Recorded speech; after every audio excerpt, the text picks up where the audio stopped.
Bom dia, Marano. Maravilha, Marano. De volta com você aqui na 102,3, agora 10 horas 21 minutos. Para você que nos acompanha em qualquer lugar do planeta, você está na 102,3, a rádio que todo mundo ouve. Para quem nos acompanha também pelas redes sociais da Marano, nós estamos recebendo hoje aqui em nossos estúdios o pré-candidato a presidente da República, Renan Santos, que vem pelo partido Missão. Renan, seja muito bem-vindo a Garanhuns, seja muito bem-vindo à Rádio Marano. Queria que você começasse se apresentando um pouquinho aqui para o pessoal do Nordeste. Quem é Renan Santos? Bom dia. Olha, uma honra estar de volta a Garanhuns, tá? A cidade tem um clima que eu gosto, até lembra São Paulo um pouquinho, né? Então, verdade. Então o clima eu pessoalmente gosto bastante.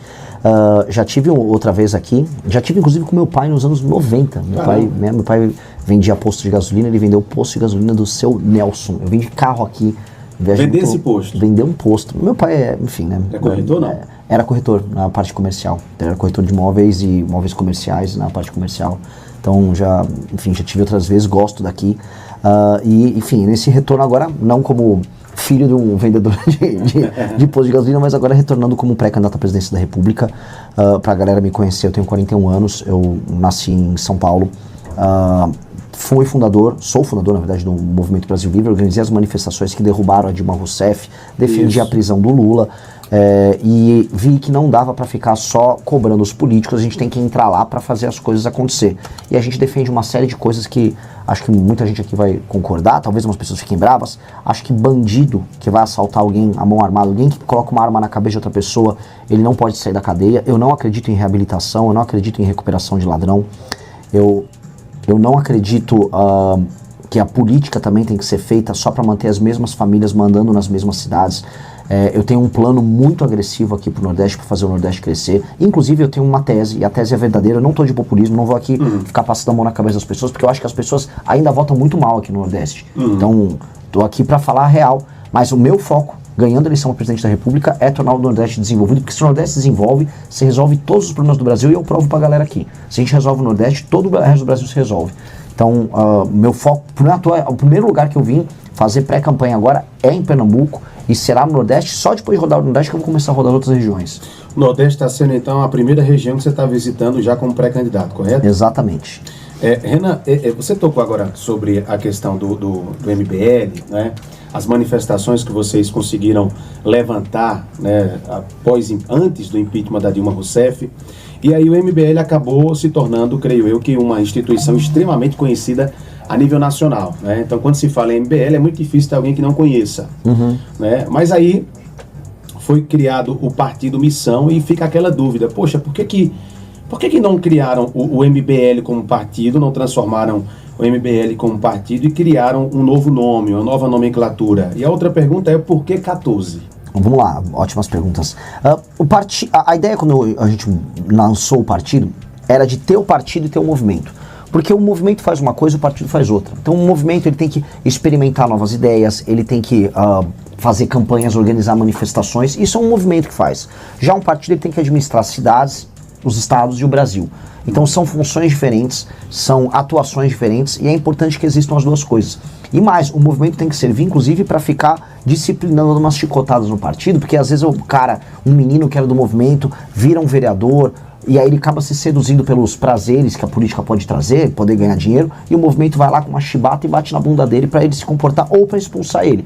Então, eu sempre falo... Como já aconteceu, né? Já. Agora mesmo na Bahia, em Salvador, a gente conseguiu eleger um vereador em Salvador, o Sandro, com o discurso de que queria mudar a política lá. Aí a gente viu ele tava passeando de carro-barco com umas figuras meio polêmicas, corruptas da região, e a gente decidiu por expulsar ele, e já fizemos em outros lugares isso, e vamos continuar fazendo. Acho que um cargo não vale a nossa dignidade, então, se comportou errado, o movimento vai dar uma chicotada na bunda do político. Maravilha, né? Bom, para quem está chegando agora, nós estamos recebendo aqui a visita do Renan Santos, ele que é pré-candidato a presidente da República pelo Partido Missão. Estou recebendo já aqui algumas mensagens de boas-vindas. Como eu te falei anteriormente fora do ar, né? Eu fiquei surpreso, compartilhei com o Felipe aí, né, com a turma, com a quantidade de pessoas que mandaram mensagem para cá perguntando informações sobre o horário da entrevista, né? Eu fiquei surpreso porque não te conhecia, confesso para você, né? Passei a acompanhar seu trabalho depois né, dessa sua vinda para cá, para a Rádio Marano. A rádio que já recebeu Dilma Rousseff, já entrevistou Dilma, presidente Lula, em exercício da função, não é? E nós não tivemos tantas mensagens pelas redes sociais como nós estamos recebendo com a sua vinda para cá, não é? Eu compartilhei isso contigo aí. E fiquei surpreso. Então, parabéns aí pelo trabalho. Estou recebendo já aqui também algumas mensagens no WhatsApp da Rádio Marano. Quem quiser mandar mensagem, fique à vontade, que eu faço questão de repassar para o Renan aqui. Renan, você está visitando o Nordeste, né? Primeira região que você está visitando agora como pré-candidato. O que é que você está encontrando por onde você passa? Olha, eu encontro alguns exemplos que dão muita esperança de que dá para tornar aqui um lugar muito desenvolvido e vejo muitos erros e vi muita pobreza, né? A gente olha, por exemplo, Jaboatão dos Guararapes, que é uma cidade próxima de Recife, que tem bastante dinheiro, tem orçamento. E aí você vai visitar os bairros mais pobres, eles são muito pobres. As pessoas vivendo basicamente ao lado de um canal cheio de bicho morto dentro, com esgoto a céu aberto. As pessoas também jogam lixo lá dentro. Então o que a gente percebe é um contraste muito, muito grande. E um problema, claro, a administração pública, ou seja, os prefeitos, os vereadores, não são preocupados em fazer as pessoas ganharem dinheiro e matar e prender bandido. O foco da administração pública no Brasil hoje, não só no Nordeste, é fazer o brasileiro ganhar dinheiro e prender e matar bandido. Se a gente faz essas duas coisas, a qualidade de vida no Brasil vai melhorar muito. O problema é que não existe esse foco. E isso é especialmente agravado aqui no Nordeste, e eu vi isso muito em Pernambuco. Por quê? Porque basicamente são as mesmas famílias que administram essas pequenas cidades e elas só querem basicamente tocar as pessoas como se fossem gado, dar um pouquinho de dinheiro aqui, diz que está cuidando, dá um empreguinho aqui e ali na administração pública, mas a pessoa vive na prática como se fosse um escravo. Ninguém que vai ficar dependendo de um município para sobreviver é uma pessoa verdadeiramente livre. Aí o que acontece, que é a coisa mais triste? Até hoje, isso, vamos dizer, está acontecendo há 100 anos, as pessoas vão embora do Nordeste e se mudam para outras regiões. Tá? Então os estados do Nordeste mandam as pessoas embora e as pessoas vão acabar vivendo solitárias, porque elas se mudam sozinhas em outros estados, acabam morando em bairros ruins nos outros estados, acabam às vezes sendo maltratadas. Isso não é correto, a gente tem que fazer o Nordeste se desenvolver. O Nordeste tem que ser um lugar que vai atrair as pessoas do resto do Brasil para vir trabalhar aqui. E tem todo o potencial. E aqui em Pernambuco tem coisas boas. Você tem um polo de frutas em Petrolina, você tem gado leiteiro aqui, você tem indústria leiteira aqui na região entre Garanhuns e Caruaru. Você tem um polo de tecnologia em Recife incrível, que é o Porto Digital. Então, quando quer fazer direito, faz. O problema é que a maior parte dos líderes, dos prefeitos especialmente, eles só querem fazer aquela coisa do dia a dia. Ah, eu vou lá, compro uns votinhos aqui, compro uns votinhos ali, faço um show a colar e todo mundo vive pobre. Não dá pra ficar assim, e é isso uma coisa que a gente quer mudar. Eu pretendo mudar essa dinâmica toda no Nordeste. Se eu for presidente, o Nordeste muda todo comigo. Maravilha. Olha, eu recebi uma pergunta pelas redes sociais e aí eu achei bem interessante, né? Eu não me lembro qual foi o nome do ouvinte, não sei se foi o Wagner, acho que foi Wagner. Ele disse assim: Júnior, no segundo turno das eleições, o MBL defendeu a abstenção, defendeu o voto nulo, e isso meio que acabou contribuindo com a vitória do presidente Lula, né? Será que o MBL não se arrepende disso? O que é que o MBL avalia na situação atual de hoje do Brasil, essa defesa que vocês fizeram na época da eleição do presidente? A defesa que a gente fez foi bem clara. Tanto Lula quanto Bolsonaro são dois cânceres para o Brasil. A minha definição sobre Lula e Bolsonaro é o seguinte: você prefere morrer sendo atropelado por um caminhão ou sendo atropelado por um trator?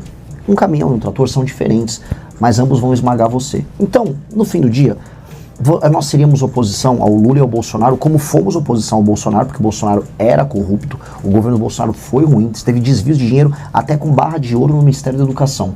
E o governo do Lula é um governo corrupto, é um governo taxador. Eu acho muito louco que a gente olha o filho do Lula, que é o Lulinha, ele está envolvido no esquema do INSS. E o filho do Bolsonaro, o Flávio, está envolvido em outros esquemas também. Um exemplo maior é o exemplo da rachadinha. Então, são pessoas que têm famílias corruptas, que tornam o Brasil um lugar pobre e obrigam a gente a ter que ficar discutindo entre Lula e Bolsonaro. Quem fez o Lula ganhar, na prática, foi o Bolsonaro. O Bolsonaro que tomou as decisões que terminaram por soltar o Lula. O Bolsonaro acabou com a Operação Lava Jato. E mais, o filho dele, Eduardo, não sou eu falando, é só o pessoal pesquisar, comemorou que o Lula foi solto. Olha, com o Lula solto nós vamos poder ter a polarização e derrotá-lo. O que aconteceu? Eles soltaram o Lula e o Lula ganhou deles, né? Então assim, a culpa não é nossa. Quem tinha bilhões para fazer campanha era o Bolsonaro, não eu. Eu falei, olha, eu sou oposição aos dois porque eu quero construir um Brasil diferente desses dois caras. O Brasil não melhorou com o Bolsonaro, o Brasil também não melhorou com o Lula, e a gente está ficando para trás. O Brasil já não está nem entre as 10 maiores economias do mundo mais. O Brasil não tem tecnologia, os outros países estão indo para o espaço, os outros países têm inteligência artificial. A gente está aqui discutindo se vai dar luz de graça ou gás de graça para as pessoas mais pobres. Se eu perguntar pro Flávio Bolsonaro uma proposta do Brasil, não tem. Se eu perguntar pro Lula, ele vai falar de novo que é picanha, e ninguém tá comendo picanha. Então, na prática, vamos largar esses dois idiotas e vamos pensar em fazer coisas ambiciosas. Vamos falar com Elon Musk, vamos instalar base espacial no Brasil, vamos falar com base de lançamento espacial no Brasil, vamos trazer empresas que produzem carros elétricos no Brasil em escala, vamos ter inteligência artificial, vamos facilitar para o empreendedor ganhar dinheiro, vamos pegar o pessoal da agricultura, e aqui, por exemplo, vamos citar a região de Petrolina, produz-se muita fruta lá. Além de fruta, vamos fazer suco concentrado, vamos fazer sorvete, vamos ter marcas para exportar sorvete, vamos juntar aquilo que a gente faz bem e agregar mais valor, vamos tratar de ficar rico. Essa turma vive falando também, não, o Bolsonaro é muito bom, ele é muito brabo. O que o Bolsonaro fez para matar bandido no Brasil? As facções, tanto o PCC quanto o Comando Vermelho, isso não sou eu falando, isso todo mundo sabe, todo mundo vê, cresceram durante o governo do Bolsonaro e o do governo Lula. O governo Lula é amigo das facções, basta ver que as facções visitaram o governo do Lula agora no mandato dele. O governo do Bolsonaro não fez nada. Não adianta o Bolsonaro ficar fazendo arma, mas ele não matou bandido. Assim, um governo nosso tem que eliminar os caras e eliminar sem dó. Apareceu com uma metralhadora, disse que controla uma região, você não vai mais viver. E é isso que a gente quer fazer, e é tudo muito simples. Então, no fundo, o Bolsonaro e o Lula são só dois lados de uma mesma moeda. Não vale a pena ficar perdendo tempo com eles. Renan, você é pré-candidato a presidente da República, né? Então é natural que você também tenha um pouco de conhecimento e acompanhe tudo que está acontecendo internacionalmente falando, os conflitos entre Estados Unidos, Venezuela, né? Eu acompanhei hoje de manhã aqui uma notícia que chegou para a gente, o presidente Lula ligou para Vladimir Putin, querendo se juntar com Vladimir para, de certa forma, criar um meio de retaliação contra o presidente Trump devido ao ataque à Venezuela. Enfim, uma situação que, na minha opinião, acredito que nós não deveríamos nos meter tanto nisso. Mas eu queria ouvir a sua. Minha opinião é bem mais engraçada, porque o Lula está fingindo oposição ao Trump. Tá? A gente sabe muito bem que o Lula fez um acordo com o Trump. Eu já denunciei isso nos meus vídeos no meu Instagram, de um acordo que foi feito, que envolvia inclusive o Joesley, que é um dos melhores amigos do Lula. Para quem não sabe, o Joesley é o maior produtor de carne do mundo, é o Joesley Batista, dono da JBS Friboi, e ele intermediou essa relação do Lula com o Trump, tanto que o Joesley foi, em nome do Lula e do Trump, mandar o Maduro sair de Caracas e se mudar para a Turquia. O Maduro que não quis, e não cumpriu a parte, né, dele, de um acordo que seria bom pro Lula, bom pro Trump, bom para todo mundo, inclusive bom pro Xandão, que o Trump retirou inclusive as sanções pro Xandão. Agora o que o Lula tá fazendo é ficar esperneando pros próprios seguidores dele, falar, isso, o Lula não gosta dos Estados Unidos, porque o Lula ganhou muito brigando com o Trump. Ficou bom pra imagem do Lula, a imagem que ele enfrentou o Trump nas tarifas. Mas isso é só para inglês ver, né? No fundo, os Estados Unidos, se quiserem fazer o que eles quiserem fazer na América do Sul, eles vão fazer, porque o Brasil é um país fraco. É a pergunta, por que o Brasil hoje é um país fraco? Por que o Brasil não conseguiu resolver a questão da Venezuela antes dos Estados Unidos? E a resposta é clara. O Brasil ficou dando dinheiro para a Venezuela, o Brasil ficou apoiando os nossos próprios inimigos aqui do lado, ao invés de ser o líder agora no nosso continente. E aí, quando você não é o líder da tua casa, alguém vem e é. Então o Brasil deixou de ser o homem que provê, o homem forte na América do Sul, né? O homem que cuida da própria casa, e aí veio os Estados Unidos, que são mais fortes, falou, olha, se só tem frouxo aí, eu vou mandar. E agora eles estão dando as ordens aqui, e infelizmente isso foi gerado pelo Lula e pelo PT. Não adianta o Lula fingir. Maravilha. Bom, agora são 10 horas e 34 minutos. Pode? Tá bem. Então bora lá. A gente continua batendo esse papo aqui com o Renan. Renan, você passou agora... Você vem de Caruaru, né? Tava em Caruaru, veio aqui para Garanhuns pela BR-423. Falando um pouquinho agora da nossa região, já falamos, né, sobre a sua opinião em relação aos conflitos internacionais, a posição do Brasil. Você passou aqui pela 423, a gente percebe que Garanhuns é uma cidade que tem muita infraestrutura para poder se desenvolver, mas falta um certo olhar mais específico do governo federal. Você viu ali a duplicação da BR-423 que está acontecendo agora, que eu tenho certeza que vai trazer um grande avanço para a nossa região, isso é indiscutível. Mas falta muito, né? Falta apoio para a indústria, falta apoio do governo federal da questão da infraestrutura, a nossa malha viária que é terrível, né?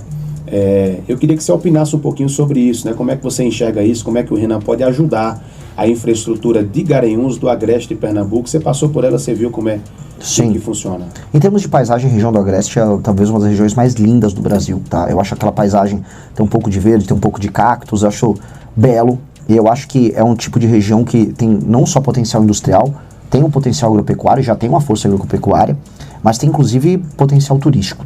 Umas coisas que a gente precisa colocar na mesa para entender. A duplicação está sendo feita agora na estrada pela governadora, e em cima de uma estrada que é federal. O dinheiro do governo federal não vem aqui para criar infraestrutura. O estado todo precisa de muita infraestrutura. O dinheiro que vem, tá? Pernambuco, na média, ele recebe bastante dinheiro do governo federal quando a gente compara com outros estados. O problema é que esse dinheiro não é utilizado para fazer infraestrutura. E para onde vai esse dinheiro? Pernambuco, olha só que maluquice. 7 a cada 10 cidades de Pernambuco não conseguem se manter.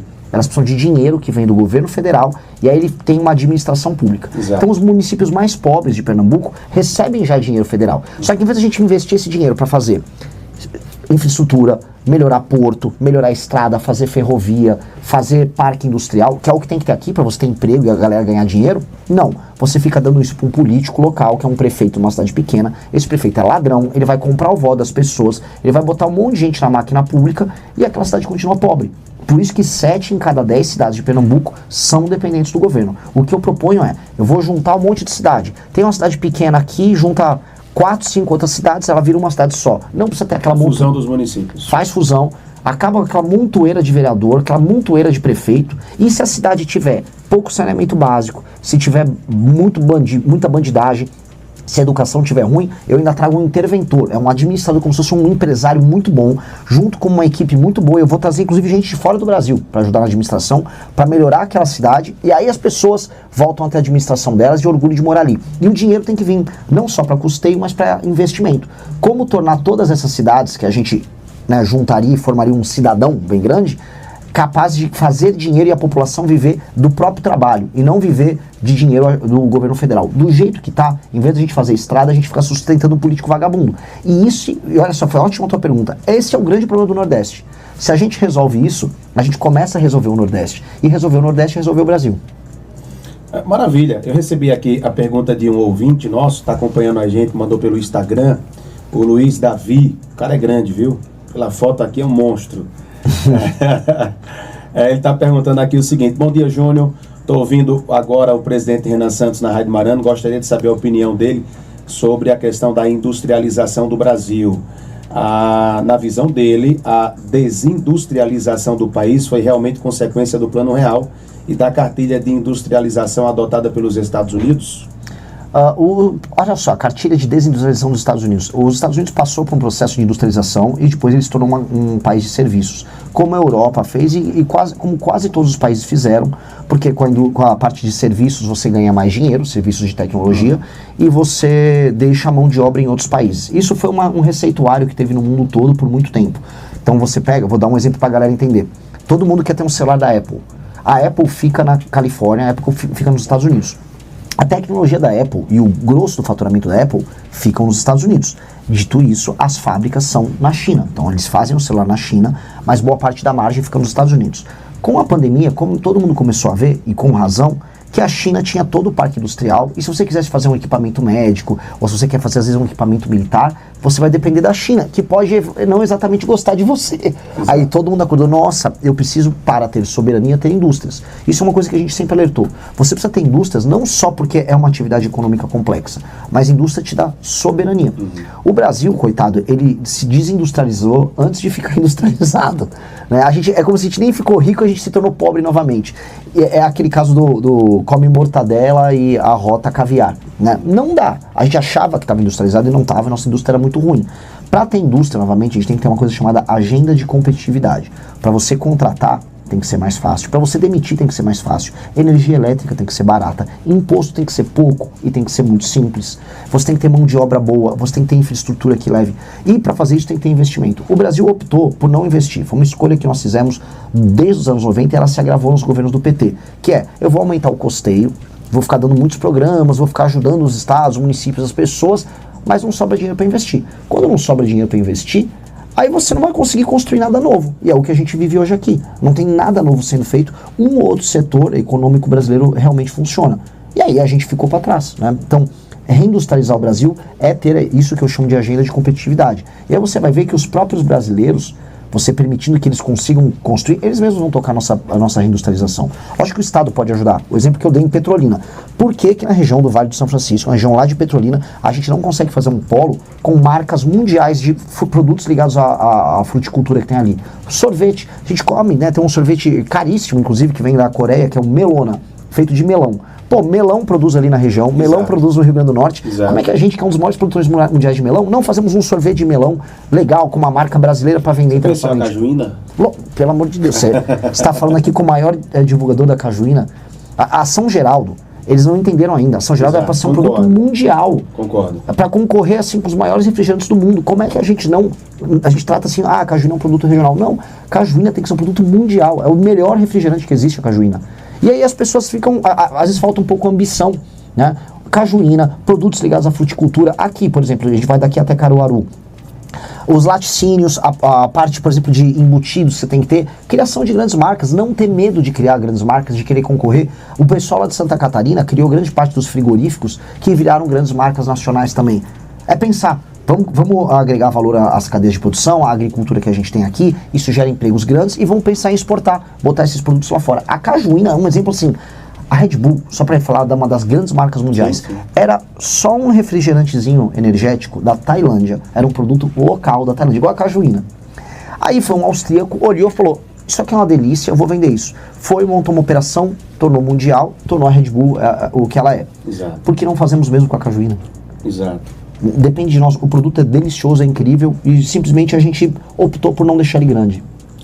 Exato. Renan, eu preciso ir para um breve intervalo comercial.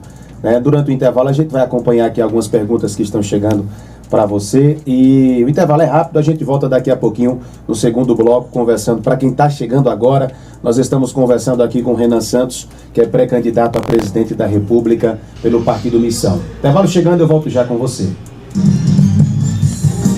Pessoal, like na live e compartilhe o link dessa live com seus amigos. Já preparou isso, tem que apresentar ele daqui a pouco. Vamos tomar um cafezinho? Tá legal? Tá ótimo. Respostas curtas, para dar tempo da gente fazer. Você acha que eu tô deixando muito longas as respostas? Não, tô achando, tá bom. Se estivesse falando bobagem, que seria longo, mas tá bom. Permanecer assim que tá massa, o pessoal tá entendendo. E interagindo bastante aqui. Deixa eu ver aqui algumas perguntas que chegaram. Eventos culturais no interior de Pernambuco são feitos com recursos públicos. Acho que essa pergunta é interessante você responder daquela. Pode meter, essas perguntas, inclusive pergunta polêmica, pode meter que é legal. E essas perguntas estão envolvendo a administração aqui no estado, eu gosto muito. De recursos, de prefeito e tal. Se for polêmica, tem essa daqui do Instagram. Vou ter 15. Já vai, doutor. Fabiano Jardim. Ô, meu irmão, boa viagem. Cara, obrigado por encontrar a gente. Eu conheço o pessoal da Moura, inclusive, eu queria gravar lá. É sensacional. Uma super história de... Tem que ver com a galera, mas assim, é uma das coisas que eu preciso visitar. Eu conheci o pessoal deles. Valeu, velho. Tem um compromisso, tá? Infelizmente. Obrigado aí, pessoal. Valeu, meu irmão. Vai com Deus. Precisando, eu vou vestir meu computador. Tamo offline? Tamo online aqui, né?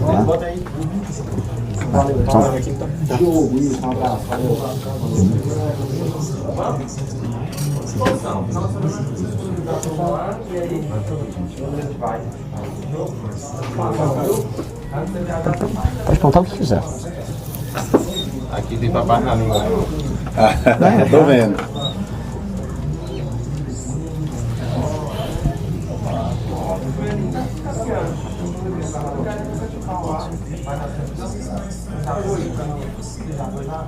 Rapaz, que legal, velho.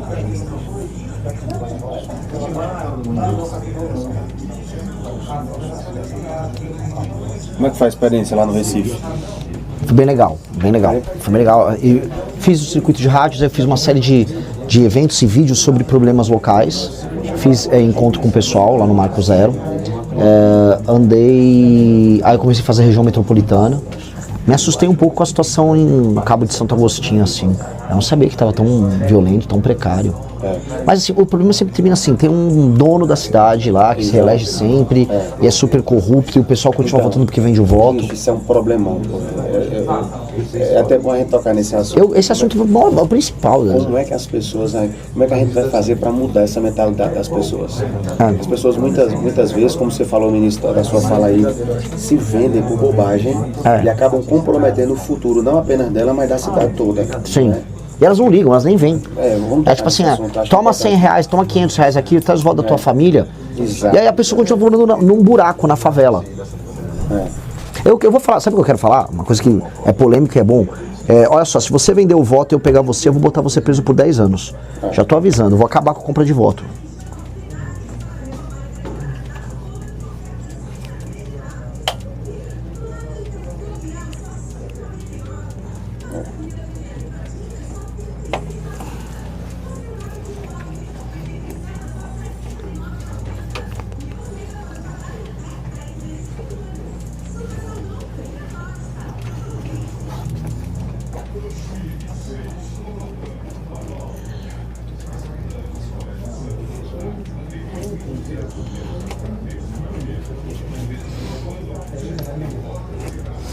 Tá ao vivo ali?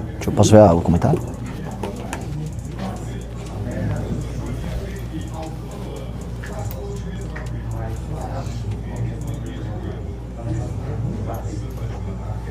Oi, Branco, vai deixar lá na terra de Robério, na beira da pista, ali próximo à churrascaria Iranildo. Ô, Júnior, você mandei outra aí no Instagram? Tá, manda no da rádio, né? Mandei no da rádio. Tá. Boa, essa daí é interessante.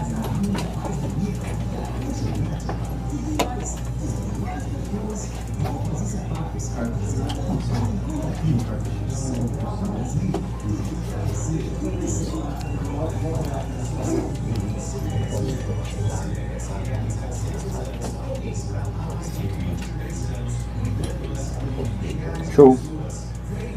Nossa, a gente abriu a live e entrou 100 filiados no partido. A gente tá com um contador e todo mundo que se filia aparece no contador, né? Na live. Já, assim, ligou a live é o que? Faz 20 minutos? Meia hora? 20 minutos. 20 minutos, entrou 100 pessoas filiadas em 20 minutos. Não para de entrar. Legal, cara. Mais de serviço. Hã? Mais de serviço. Não, a gente vai bater essa semana 10 mil filiados rapidinho. Assim, a gente abriu a filiação agora. Deixa eu dar uma sugestão a você aqui, uma situação. Estou recebendo muitas perguntas. Eu acho que a gente poderia fazer...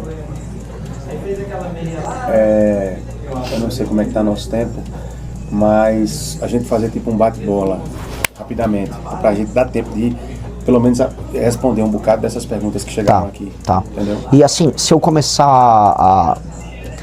Eu faço live todo dia de 2 horas, é monólogo. Tá acostumado a falar então, muito. Sim, então às vezes você me estilinga pra eu ser rápido, tá? Eu tenho que ter, e é bom pra mim, eu tenho que ter poder de síntese também, entendeu? Então... Maravilha. Como fosse um espaço qualquer.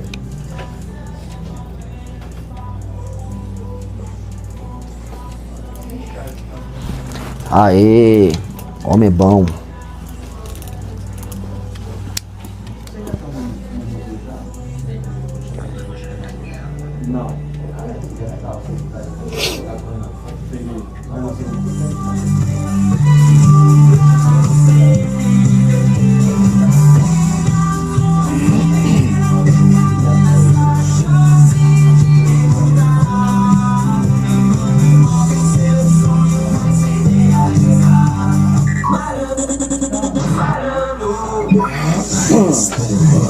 Quem toca mais músicas? Acertou Maranhão. Bom dia, Marano. Maravilha, de volta com você, 10 horas 47 minutos, de volta aqui na 102,3, recebendo aqui o Renan Santos, ele que é pré-candidato a presidente da República do Brasil pelo Partido Missão. Evandro, eu recebi aqui algumas perguntas, separei algumas perguntas dos nossos ouvintes e também dos nossos internautas que estão nos acompanhando, inclusive pelas redes sociais da Rádio Marano FM. Nós estamos ao vivo também pelas suas redes sociais, é isso? Sim, a gente está rodando aqui o Pernambuco, e uma das coisas que a gente está fazendo a gente está fazendo uma live o tempo todo. Então, eu estou ao vivo, então, o Renan está comendo, estou conversando, o pessoal está vendo tudo. Haja bateria para fazer isso. Assim, eu tô morrendo. Se hoje de manhã eu tava já me arrastando para acordar. Mas é da vida, né? Já bateria não só do celular, tá? Assim, é porque você tem que ficar falando o tempo todo, cara. Minha boca tá. Não tô aguentando mais. Eu sei bem como é isso, cara. É verdade, né? Vocês estão falando como um profissional da área. Ô Renan, eu recebi aqui uma pergunta, veja, a Rádio Marano, não sei se você conhece, mas a nossa emissora, ela abrange Pernambuco, Alagoas e alguns outros estados, né? Eu recebi algumas perguntas aqui de Alagoas, de Pernambuco, algumas de cidades mais próximas, outras de mais distantes, como é o caso de Panelas. O Evandro, do portal Tais Sabendo, está perguntando aqui o seguinte: Renan, os municípios pequenos ainda não te conhecem bem, conhecem pouco. Qual o trabalho que vocês estão fazendo para que todo o Brasil possa te conhecer? E a outra pergunta é: o que você, como presidente, fará de fato diferente dos que já passaram pela presidência? Respondendo bem rápido, eu vou rodar o Brasil de carro. Meus concorrentes vão rodar de jatinho. Nem que eu tivesse dinheiro, eu acho chato rodar jatinho. É legal ficar vendo a paisagem, então eu vou rodar de carro, vou passar no maior número possível de cidades, vou gravar vídeos nelas. Tô pedindo para todo mundo, me dê temas das cidades menores que eu vou gravar sobre elas. Então eu falei muito sobre Turilândia no Maranhão, falei muito sobre Araí no Maranhão. Toda cidade pequena que tem um problema que eu consigo nacionalizar, eu tô falando. Então esse vem sendo o meu trabalho. Propostas, qual foi a segunda pergunta mesmo dele? Só pra... Sobre, o Evandro perguntou aqui sobre o que você vai fazer diferente dos presidentes que já passaram pela presidência. Eu quero basicamente fazer rápido a solução dos problemas brasileiros e sonhar grande. Imagina o seguinte: os presidentes do Brasil só ficam falando enrolation. O enrolation é aquela enrolação. O Lula falou: vou te dar picanha e cerveja. O que significa isso? O que significa? Dar picanha e cerveja é fazer ter uma estrada melhor, duplicada, para você vir dessa região aqui e lá para Recife? É isso. O que é? É sempre muito vago. Eu acho que assim, o que eu quero propor para as pessoas, eu digo, o partido que eu montei é o partido da imaginação. Imagina um país que você vive numa cidade pequena, cidade de 30, 40 mil habitantes, que tem umas 4, 5, 6 indústrias grandes, tem uns serviços legais, a rua bem arborizada, a calçada você consegue andar, não tem favela e você não vai ser assaltado na rua. Se você fechar o olho, e você que está me assistindo aqui é de uma cidade pequena, olhar, fechar o olho e imaginar a melhor versão dessa cidade, eu digo para você, dá para construir isso já nos próximos 10 anos. Nos próximos 10 anos dá para você sair de uma cidade que é relativamente precária, que você depende do prefeito para viver, e ir para um lugar bom de viver. Você não precisa viver em um lugar que tem favela, você não precisa viver em um lugar que você tem que ter um emprego com a prefeitura, e você não precisa viver num lugar em que um bandido vai botar uma arma na tua cabeça. Nós conseguimos resolver isso tudo rápido, até porque os problemas do Brasil não são complexos. Quem vende que o problema do Brasil é complexo está mentindo. Acabar com o bandido é muito fácil. A maior parte dos países sérios conseguem fazer. El Salvador resolveu em 3 anos a bandidagem. Vietnã resolve. Singapura resolve. Por que a gente não resolve? Mesma coisa, crescimento econômico com todo o potencial nosso, dá para ter. Só que você tem um inimigo muito claro. E esse inimigo são os pequenos prefeitos e os políticos do centrão que cuidam das cidades menores e que, no final do dia, compram o voto da população. Então eu vou acabar com isso. Não vai ter prefeito comprando voto e não vai ter povo vendendo voto. Se eu pegar um cidadão no Brasil vendendo voto, eu vou botar ele 10 anos na cadeia. Então eu já tô avisando essa galera que gosta de receber um dinheirinho para votar, vou prender vocês. E o político, eu vou prender 20 anos na cadeia. Não vai ter mais essa história de comprar voto. O que vai ter é o seguinte: resolver problema, e aí essa cidade que vocês aí estão me ouvindo, estão imaginando, a sua cidade, a melhor versão dela, ela vai acontecer. E eu prometo, ela vai acontecer em 10 anos. Maravilha, que bom. Tem prazo, tem número, isso é importante, né, Renan? Você tocou agora no assunto que eu acredito que seja o maior, principal problema do Brasil. As pessoas precisam reaprender, se reeducar a votar. Né? Enquanto as pessoas estiverem votando por quem dá 50, 100 reais ou qualquer outro benefício, e esquecem que estão colocando em risco o futuro delas próprias, como também dos filhos, dos seus irmãos, das pessoas que ela ama, das pessoas que ela gosta.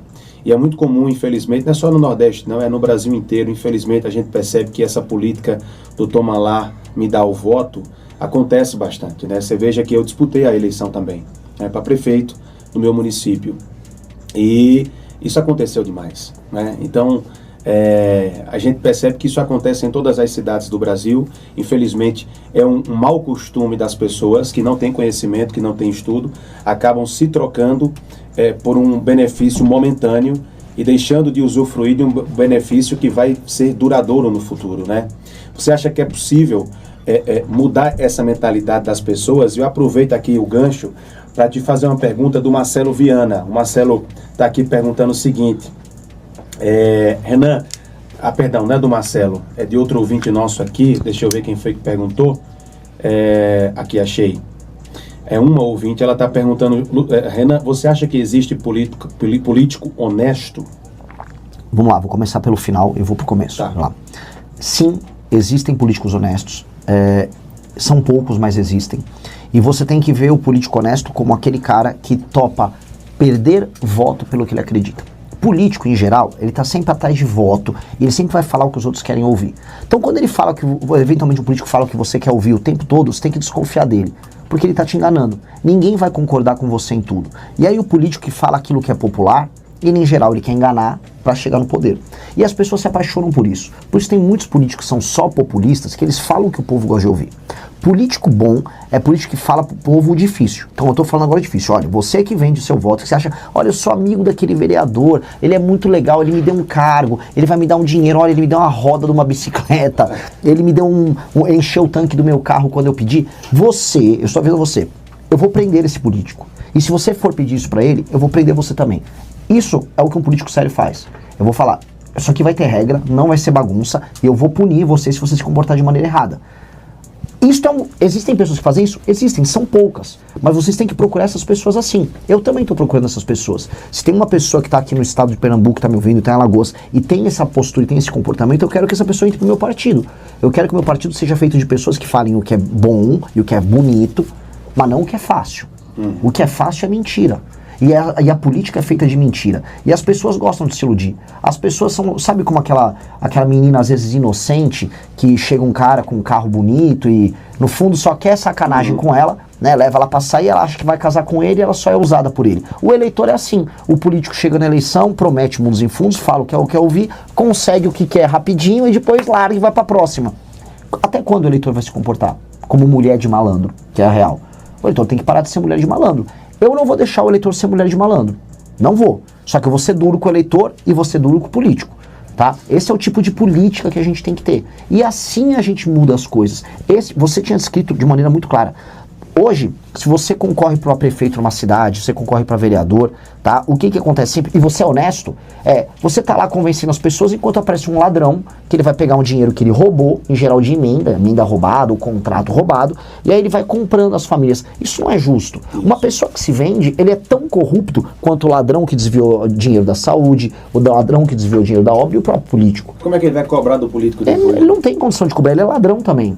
E a real é, infelizmente, a maior parte da população brasileira faz isso. E isso acontece mais também nos lugares mais pobres. Por isso que isso acontece muito no Nordeste. Então, para salvar o Nordeste, nós precisamos parar com esse comportamento. E eu vou ter muito problema. Ganhando a eleição para presidente da República, esses políticos ladrões todos vão vir contra mim. E eu vou ter que peitar eles. Eu vou ter que ser muito duro contra eles. Só que, se eu resolvo isso, aí o Nordeste muda rapidinho. Aí vocês vão ver, gente se mudando de Santa Catarina para vir trabalhar em Garanhuns. Você vai ver gente saindo de São Paulo para montar a empresa em Caruaru. É isso que vai acontecer. Porque tem muito potencial não explorado. Só que quando as pessoas e os políticos tomam decisões ruins, aí, né, a gente fica como tá. Eu não quero me estender na resposta. Me dê uma bronca se estiver falando muito, por favor. Mas o que acontece aqui muito é, o Nordeste cresceu menos do que a média brasileira. E os governos anteriores botaram mais dinheiro aqui. Ou seja, botaram mais dinheiro, por exemplo, em Pernambuco do que em Santa Catarina nos últimos 20 anos. Só que Santa Catarina cresceu mais que Pernambuco. Botaram muito menos dinheiro em Goiás do que em Pernambuco. Mas Goiás cresceu mais do que Pernambuco. A gente tem que olhar e falar, poxa, por que isso aconteceu? Temos que resolver esse assunto. E essa é a solução do problema. Tira quem está cuidando mal das cidades, coloca gente séria, muda a cabeça das pessoas para venda de voto, e aí esquece, vai deslanchar. Renan, eu recebi aqui a pergunta do ouvinte, agora sim, o Marcelo Viana.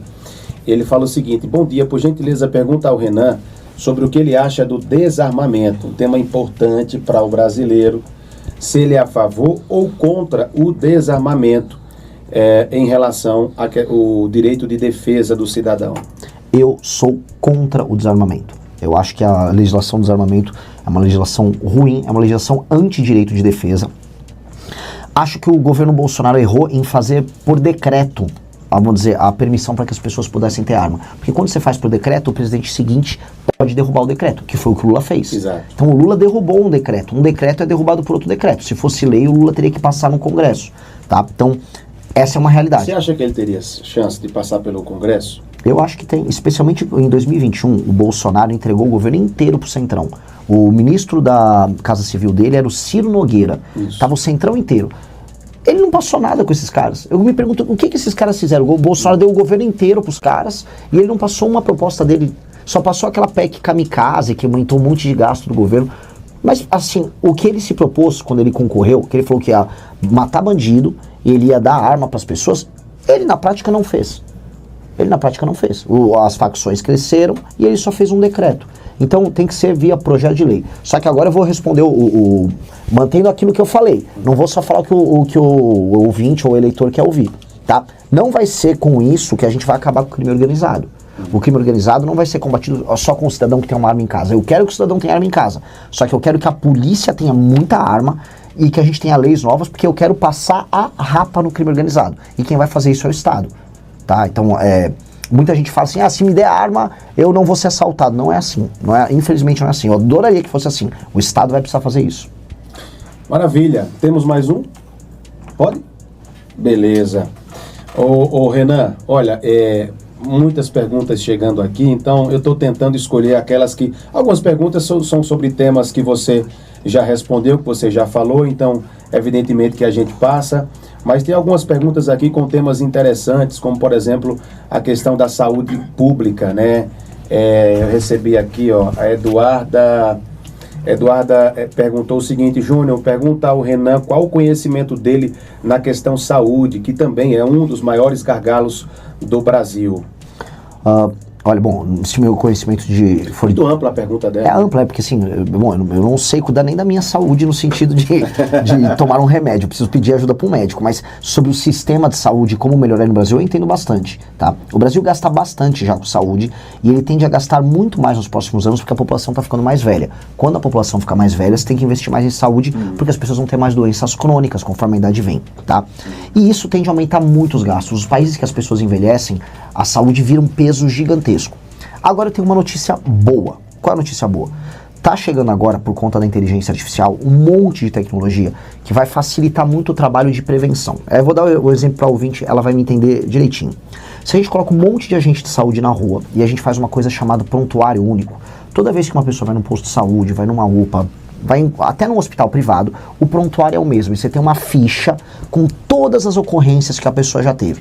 Aí o que acontece? Com a inteligência artificial, com você agregando a tecnologia para ter esse banco de dados de todo mundo, você consegue saber, bom, essa pessoa vai desenvolver diabetes.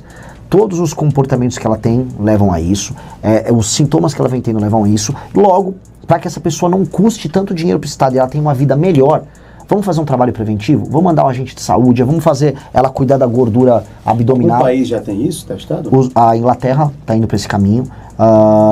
Na Europa... que o sistema dos Estados Unidos também é muito bom, né? O sistema de informação deles, acredito Sim. que não seja nesse nível. Sim, mas isso já está começando a acontecer. Vários planos privados, vários hospitais privados que cuidam de clientes em vários lugares do mundo já estão adequando isso. Porque você tem uma capacidade preditiva gigante, ou seja, você consegue prever o problema. E aí olha como é, você consegue ver, olha... Estimamos que em tal região que você tem mais diabetes, que as pessoas estão se alimentando pior, você vai precisar ter mais hospitais focados nisso, você vai precisar enviar mais medicamentos para fazer estoques ali, então você controla o estoque melhor, você controla o atendimento melhor e você previne mais. E uma coisa que a gente vem falando, tá? Em vários lugares do mundo, a obesidade, ou seja, a alimentação ruim e o fato da pessoa ficar sedentária é a base de quase todas as doenças que a pessoa vai desenvolver na vida. E a gente está falando assim, vai ter que ter agente de saúde, vai ter que ter prontuário, só que a gente vai começar a cobrar as pessoas para comerem melhor e para fazerem exercícios físicos, tá? Em alguns casos, a gente está discutindo, e não é, isso aqui a gente não estou querendo ser legal, até falar em trazer o Ozempic e trazer outros remédios, caso não tenha efeitos colaterais, que impeçam a pessoa de acumular gordura abdominal, porque aí o brasileiro precisa ficar magro, o brasileiro está engordando muito. E ficar gordo e com gordura no sangue e açúcar no sangue, gera a maior parte das doenças crônicas que fazem com que a velhice da pessoa seja muito ruim. E é isso, barateia o SUS, faz com que a gente foque em ter um tratamento de qualidade e melhora muito a vida das pessoas. Aquela questão do cinto de segurança, né? Por que é que nós temos leis que obrigam a utilizar o cinto de segurança ou capacete? É porque está preocupado com a saúde, porque está preocupado com a vida da pessoa? Não. O governo obriga a usar o cinto de segurança e o capacete, porque se você cair vai gerar despesa para o governo. Né? Então, acredito que seja por esse caminho. Eu acho interessante a sua resposta. Né? Eu recebi aqui a Jéssica Silva, ela tocou num ponto aqui polêmico para o Nordeste. Bolsa Família. Né? Renan, como é que você enxerga o Bolsa Família? Quem perguntou aqui foi a Jéssica Silva. Eu quero viver num país em que as pessoas não precisem do Bolsa Família e o Bolsa Família virou indústria. O Bolsa Família foi colocado a partir de 2004, com o Lula prometendo, é só por um tempo e aí as pessoas vão sair. Na prática, você já tem 3 gerações de pessoas que recebem Bolsa Família e comemoram, né? Gravam vídeos sobre isso. E aí agora é Bolsa Família, mais Bolsa Gás, mais energia elétrica. Ou seja, é muito errado que o Estado precise ficar tirando dinheiro de outras pessoas que estão trabalhando e dando para uma pessoa que eventualmente não está trabalhando. Porque a gente sabe que a maior parte das vezes o Bolsa Família é usado como complemento de renda. Eu tenho que escolher um lado. Na vida você não pode agradar todo mundo. No início, no governo nosso, eu vou estar do lado de quem está pagando a conta. Ou seja, se tem uma pessoa aqui em Garanhuns, em Caruaru, que tem uma lojinha, ou ela é SLT, ou ela é entregador, eu vou falar, calma, eu vou respeitar você primeiro que você está pagando a conta, certo? E a pessoa que está recebendo Bolsa Família vai continuar recebendo Bolsa Família dela. Só que eu vou criar meios para que aquela pessoa comece a trabalhar. A gente precisa transformar todo mundo em cidadão efetivamente útil, pagador de impostos, tá? E que receba as coisas, que fique rico. Eu não quero a pessoa que vive no Bolsa Família pensando que ela vai passar a vida inteira dela no Bolsa Família. Imagina um menino, imagina essa perspectiva. Você é um rapaz que mora, vamos dizer, em Caetés. Você está lá. Qual é a sua chance de você ter um emprego legal? É bem pequena, porque não tem mercado ali. Você vai ver o quê? O seu sonho na vida como homem é você ter um cartãozinho que o governo vai te dar. Isso é muito triste. Hoje, ser um homem no Nordeste, especialmente para os homens, tá? É quase humilhante. A chance de você ter um emprego, de você constituir uma família, de você cuidar da tua família é quase nenhuma. Inclusive, a maior parte dos auxílios que o governo dá vão para as mulheres. Então, ser homem, exercer a tua força, a sua capacidade de criar, não acontece. Aí esses homens vão para outros lugares. É muito humilhante para o homem sertanejo e para o homem do Nordeste essa história toda. Então, o nosso foco tem que ser assim. Temos que garantir que as pessoas tenham o que comer e tenham essa dignidade para elas terem a sobrevivência delas. Mas nós temos que fazer as pessoas produzirem e ganharem dinheiro e ser autônomas. Porque ficar vivendo o resto da vida inteira de auxílio é muito triste. É muito ruim. Eu não quero isso. Não quero isso pra ninguém. Maravilha. Olha, o Ortega, ele tá lá em Campina Grande, na Paraíba. Você passou na Paraíba? Já fui na Paraíba, não passei agora. Bom, ele tá na Paraíba, tá em Campina Grande, tá perguntando aqui o seguinte, ó. Renan, se você descobrir que algum integrante do partido Missão estiver envolvido, é uma pergunta que você já respondeu anteriormente, mas vale a pena você tocar nesse assunto novamente. Se você descobrir que algum integrante do partido Missão estiver envolvido em alguma coisa errada, como por exemplo corrupção, envolvimento com tráfico de drogas ou até sonegação de impostos, o que você faria? Expulsaria do partido? E qual a importância do Cristiano Beraldo para o seu partido Missão? As pessoas que cometem crimes ou que querem, vamos dizer, ser corruptas, elas dificilmente entram no grupo. A gente não tem no grupo, no MBL, nem no partido, caso nenhum de corrupção. Agora, uma pessoa que venha a se desviar, ela será naturalmente expulsa do grupo. Isso quando a gente não exige que ela se afaste por si só. O caso do Beraldo o Beraldo apareceu, ele trabalha numa refinaria nos Estados Unidos, ele é um porta-voz do MBL e ele era jornalista da PAN, ele é apresentador do Pingos dos Is na Jovem Pan, um radialista. E o Beraldo trabalhava numa empresa dos Estados Unidos que tem como diretor o mesmo cara de uma empresa que é investigada por sonegação aqui no Brasil. O Beraldo não tem a ver com essa operação no Brasil. Ele falou, vou me afastar do grupo, do partido, do MBL, de tudo, e vou fazer minha defesa lá. E é o que ele está fazendo. Ele teve a dignidade de nem precisar ser expulso por nós. Ele decidiu, vou cuidar, vou defender minha honra, vou lavar minha honra aqui, mostrar para todo mundo que eu sou uma pessoa correta, sem querer macular o grupo, que é o que precisa ser feito. Ele perguntou ali que no final qual é o vínculo do Beraldo conosco. Beraldo é uma liderança, é um amigo, né? E torço para que ele não tenha participado de nada de errado, porque conosco não há espaço para isso, e ele mesmo sabe. Maravilha. Olha, nós estamos chegando nos momentos finais aqui da nossa conversa, né? Para quem está sintonizando agora aqui na Marano, nós estamos conversando com o Renan Santos, ele que é pré-candidato a presidente da República pelo Partido Missão, Partido Novo, né, que está aí caminhando por todo o Nordeste, está visitando Pernambuco, né, e não poderia deixar de passar aqui na Rádio Marano. Pergunta sobre um tema bem polêmico e atual, questão da CPMI da Previdência. Renan, como você analisa a CPMI da Previdência e qual o impacto desses desvios? Que é a famosa CPMI do INSS, né? O que eu posso falar para vocês é o seguinte: esse é talvez o segundo maior escândalo da história do Brasil. Exato. Que o primeiro do Banco Master, o terceiro foi o Petrolão, tá? É o escândalo mais cruel de todos. Foi criado um sistema de engano, hora de engano de aposentados, ou um sistema meramente de roubar cadastro e endividar os velhinhos para tomar dinheiro e jogar nessas associações. O que a gente viu? O Centrão quase todo envolvido e o governo Lula envolvido até a tampa, com o filho do Lula, o Lulinha, recebendo dinheiro do careca do INSS. Ele recebia uma mesada do careca do INSS. Outro que estava envolvido é o irmão do Lula. E aí, pra gente ver como o escândalo é gigante, vocês estão me ouvindo, o escândalo já deu muitos bilhões, muita gente ficou bilionária roubando dinheiro de velhinho. E aí uma parte desse dinheiro foi parar e foi ser aparentemente lavado em algumas igrejas.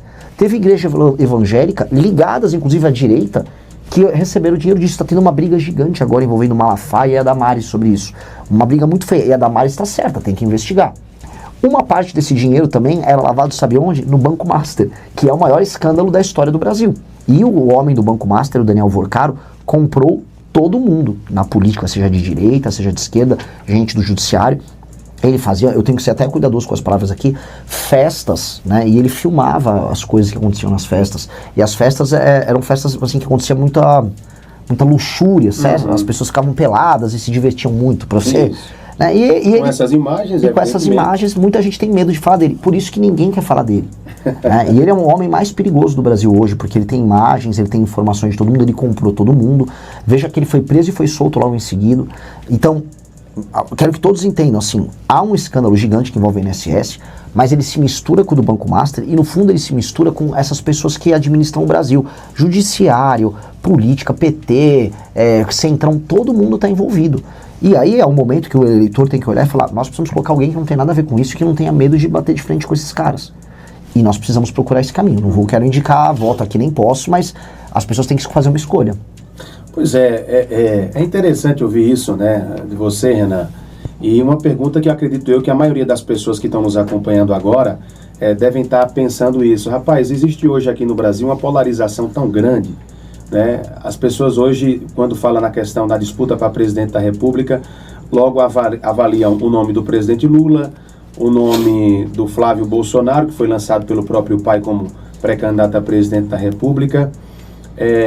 Por que você quer ser presidente, Renan? Como é que você quer chegar na presidência? O que foi que te motivou, né, a sair do seu conforto lá de São Paulo e querer caminhar pelo Brasil inteiro na busca de se eleger presidente da República? Você acha que é possível chegar à presidência? Acho. Não só acho que é possível, como eu vou.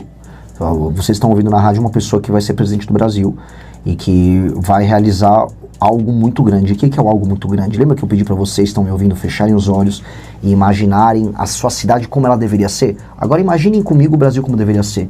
Um Brasil com estradas e ferrovias conectando tudo, com muita indústria, com as cidades seguras, recebendo turistas do mundo inteiro. O Brasil que tem várias marcas de vários produtos legais sendo vendidos para o mundo, criando filmes, criando música que as pessoas ao redor do mundo vão assistir, vão querer conhecer mais sobre esse lugar. Um Brasil que tenha bomba atômica para nenhum país vir aqui querer meter o bedelho. Um Brasil que tenha agricultura, mas que também faça produtos industriais com agricultura, com aeroportos legais. Um Brasil que as ruas sejam bonitas, arborizadas, que uma criança saia da casa dela para ir para a escola segura, tranquila, ela chega na escola, aprende a falar português, inglês, aprende a programar, volta para casa dela e está preocupada só com o seu futuro e não se ela vai ter merenda ou se ela vai ser roubada.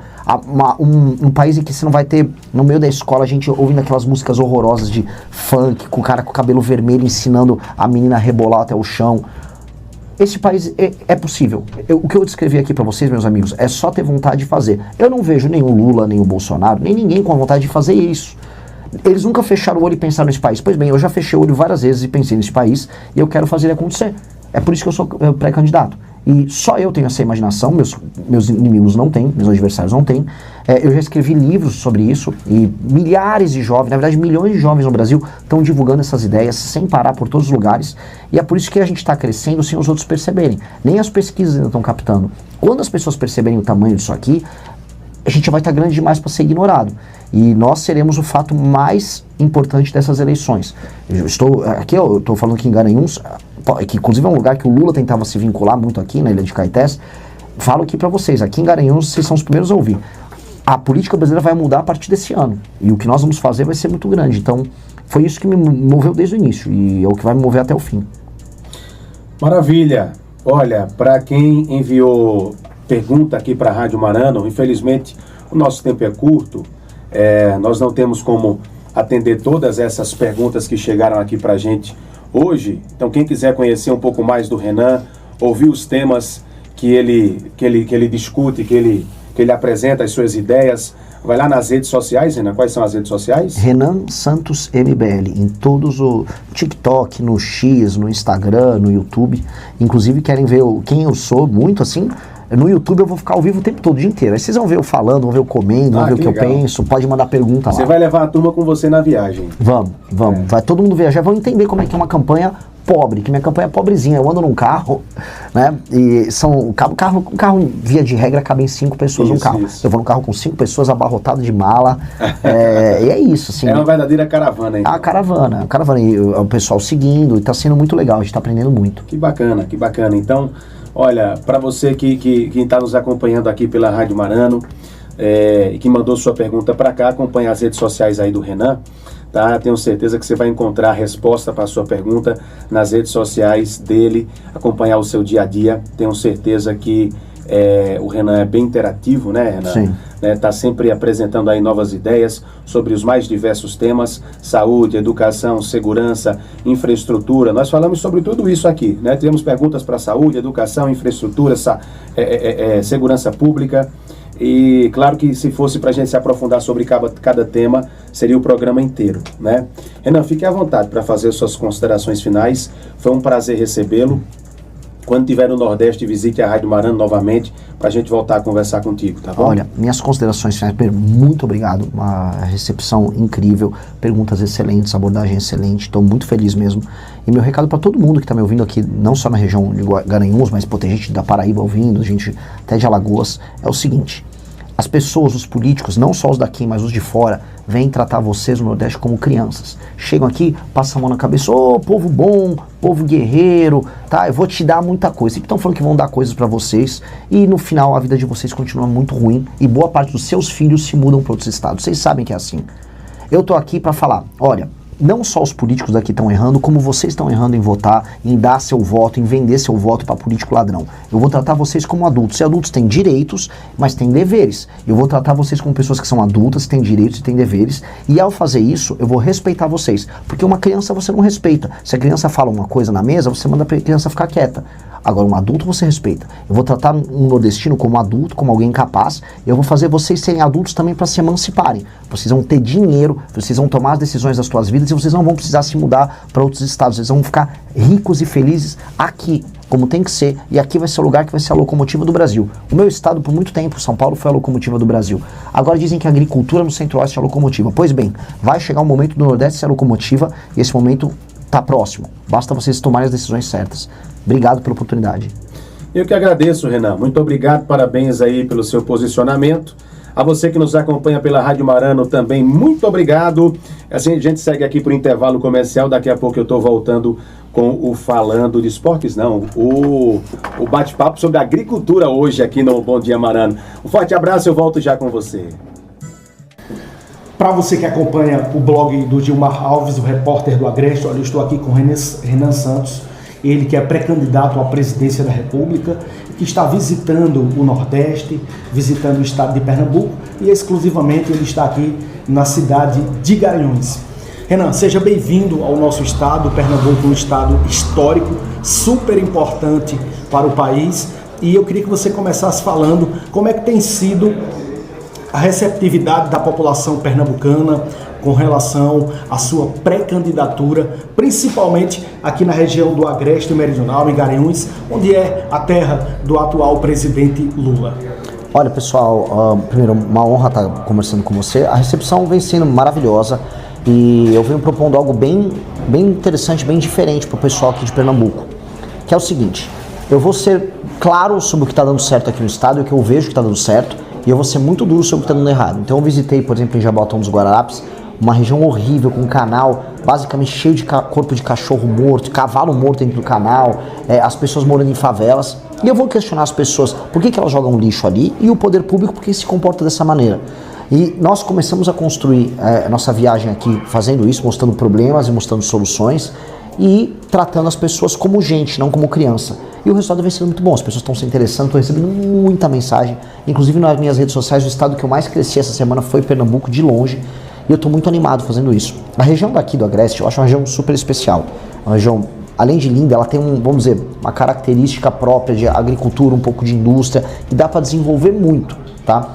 E, naturalmente, comenta-se muito aqui, né? Olha, o Lula veio daqui e fez a carreira em São Paulo. O que eu vou falar aqui é um desafio contrário. O Lula saiu daqui, fez carreira em São Paulo, hoje é presidente e não é um bom presidente. Eu saí de São Paulo, tô vindo para cá, tô me definindo quase um pernambucano adotado, serei presidente e vou ser muito melhor do que o Lula. Então, pessoal de Garanhuns, Caetés, que é aqui perto, tá?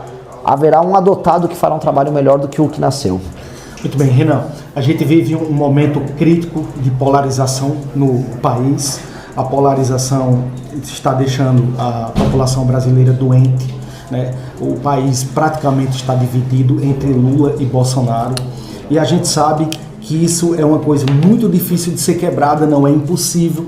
Mas eu queria saber justamente de você o que fazer, qual a estratégia, como levar essa mensagem e quebrar essa polarização que o país, infelizmente, hoje convive, enfrenta e muitos defendem. De maneira muito simples. Você só fica preso na polarização se você fala dela o tempo todo e se você baseia o que você faz em não ser nenhum nem outro. Não é que eu não me importo com o Lula e o Bolsonaro, eu quero prender o Lula no momento certo, né, chegando ao poder, e aproveitar que o Bolsonaro está preso, e o Bolsonaro e a família dele tem que ser punida pelos crimes que cometeram. O filho dele, Flávio, é corrupto. Dito isso, nosso pensamento não é sobre eles. Nosso pensamento é como eu vou fazer o Brasil ficar muito grande, muito rico, como eu vou matar bandido como se não houvesse amanhã, eliminar todas as facções, como fazer as pessoas andarem na rua com o celular na mão sem medo de ser assaltada, como fazer a pessoa que tem uma vendinha poder contratar 1, 2, 3 mais pessoas, como fazer as pessoas saírem no Bolsa Família, como acabar com compra de voto, como acabar com político malandro, como fazer todas essas coisas. Ao propor essas coisas, eu não preciso falar nem de um nem de outro. Porque ao propor coisas novas, eu trato das pessoas do futuro e não do passado. Os dois são muito velhos, os dois estão no passado, o Brasil não deu certo com eles. E eu posso provar, pro fã do Lula, o Brasil é um país hoje mais pobre do que ele era, é um país mais violento do que ele é um país mais corrupto do que ele era. E pro fã do Bolsonaro, eu aviso, mesma coisa, o teu governo, as facções, né, o PCC, Comando Vermelho, cresceram no governo do Bolsonaro. Então, nenhum dos dois são úteis para o Brasil, são muito velhos e a gente tem que deixar a geração nova passar. E a gente está propondo um monte de coisa nova e é por isso que eu não ligo para os dois. Eu vou derrotar os dois simplesmente falando o que eu penso. Muito bem. Num eventual segundo turno, uma situação hipotética aqui, a gente falando, num eventual segundo turno, vamos imaginar que o Renan Santos iria disputar com o presidente Lula, um exemplo. O Renan Santos queria o apoio, irá querer o apoio do pessoal que é mais ligado a Bolsonaro, da própria família Bolsonaro, ou se fosse o contrário, vamos imaginar que o senhor fosse para o segundo turno com o filho do Bolsonaro, com Flávio Bolsonaro, iria querer o apoio do Lula e, consequentemente, do eleitorado petista? Como é que o senhor responde a essas questões? Eu respondo muito simples. Voto é uma coisa que não se recusa. Dito isso, se uma pessoa quiser votar em mim, esperando que eu seja frouxo com o crime organizado, esperando que eu seja leniente com esses escândalos de corrupção como teve agora na Previdência, no INSS, no Banco Master, se está esperando que eu só vou ficar passando a mão na cabeça das pessoas e deixando elas comprarem voto igual as pessoas fazem, eu não serei. Se está querendo votar em mim, esperando que eu seja o mesmo frouxo que os outros foram, eu não serei. E aí nem precisa votar em mim. Quer votar num frouxo ladrão, tem Lula, tem o Flávio Bolsonaro, tem vários, tá? Agora, se você quer alguém muito duro e você acredita nisso e que vai tocar as coisas como precisam ser tocadas, como diz a música do Roberto Carlos, esse cara sou eu, né? Então, a real é assim, o Brasil precisa de um remédio muito amargo para cuidar dos problemas. Não adianta achar que você vai sair de uma doença numa boa, andando, fazendo festa. Não, você vai ter que tomar remédio e o tratamento é amargo. Existe um remédio amargo. Para mim, né, eu quero me apresentar, meu nome é Remédio Amargo, estou aqui à disposição das pessoas. Vai ser difícil, mas vai funcionar. Para finalizar, eu acabei tendo a informação, antes de fazer a entrevista com o senhor, que o senhor está indo a Caetés, a terra do presidente Lula, né? E a informação que eu tive, não sei, o senhor pode me confirmar, o senhor está indo lá com um ato simbólico para jogar o sal grosso na cidade de Caetés, onde nasceu o atual presidente Lula. Eu queria que o senhor explicasse se realmente isso é verdade e se o senhor vai para Caetés, né, fazer esse ato simbólico. Sim, eu irei, esse ato simbólico, né, para o pessoal entender. Uma vez houve uma guerra muito tempo atrás, mais de 2000 anos atrás, entre dois povos que chamavam Roma e Cartago. E Cartago fez muita maldade com os romanos. Cartago era um povo muito mau, que botava seus bebezinhos na fogueira para sacrificar para o deus Baal, que era um deus deles. E os romanos destruíram Cartago. E para não nascer mais nada lá, para não nascer mais nenhum homem que gerasse mal, eles jogaram sal grosso em cima de Cartago para não nascer nada. Então eu vou lá onde o Lula nasceu, jogar sal grosso para não nascer outro Lula. Porque com o Lula, o crime aumenta no Brasil, a pobreza aumenta no Brasil, a corrupção aumenta no Brasil. Então, nada contra Caetés, mas tudo contra nascer outro Lula. Então vamos jogar um sal grosso lá, e para ninguém ficar com os ciúmes, eu vou lá em São Bernardo do Campo, onde ele ficava fazendo lá o trabalho sindical dele, também vou jogar sal grosso lá na região do ABC, já para o Lula não voltar em nenhum lugar. Muito bem, Renan, obrigado pela entrevista, seja bem-vindo a Garanhuns, a nossa Suíça pernambucana, uma cidade com potencial incrível. Nós temos aqui o maior festival multicultural da América Latina, respiramos cultura, temos bom clima, água de boa qualidade, um potencial incrível de crescimento, e a gente fica feliz de receber o senhor como pré-candidato à presidência da República pelo partido A Missão, e que a sua missão seja concluída com sucesso, e sempre que voltar ao Nordeste, a Pernambuco, que visite Garanhuns e que visite as cidades aqui do Agreste Meridional. Não, Garanhuns é maravilhosa, eu tô com um clima adorável no meio do verão. Olha isso aqui, São Paulo, de onde eu vim, que é lá pro sul, lá para baixo, tava um forno. Aí eu cheguei aqui e falei, pô, eu vou ficar em Garanhuns. Só que assim, o clima é delicioso. Campina Grande também, na Paraíba, tem um clima muito bom. Esse tipo de microclima que você tem aqui na região é maravilhoso e é ótimo para desenvolvimento econômico. Por isso que Garanhuns vai ser um polo, já é um polo, mas vai ser um polo muito maior nos próximos anos. Blog do Gilmar Alves, a informação com credibilidade, sempre em primeiro lugar. Obrigado. Curtiu? Sucesso. Meu filho quer fazer uma foto com o... Bora, ô louco. Inclusive, eu acho que já estou convertendo. Ah, maravilhoso. Tô sentindo já. Peraí. Em pé ou deitado? Uma, duas. Agora faça eu com ele. Pode ficar. Vamos lá. Saúde, sucesso. Vou precisar. Boa sorte. Vou precisar. Tudo bem. Hoje eu descobri que na campanha Emagrece, né? Eu vi lá, então, pô, fiquei animado. Hã? Só para mim fazer um conteúdo aqui pro Instagram. Lógico. Fazendo uma apresentação sua. Quem é Renan Santos?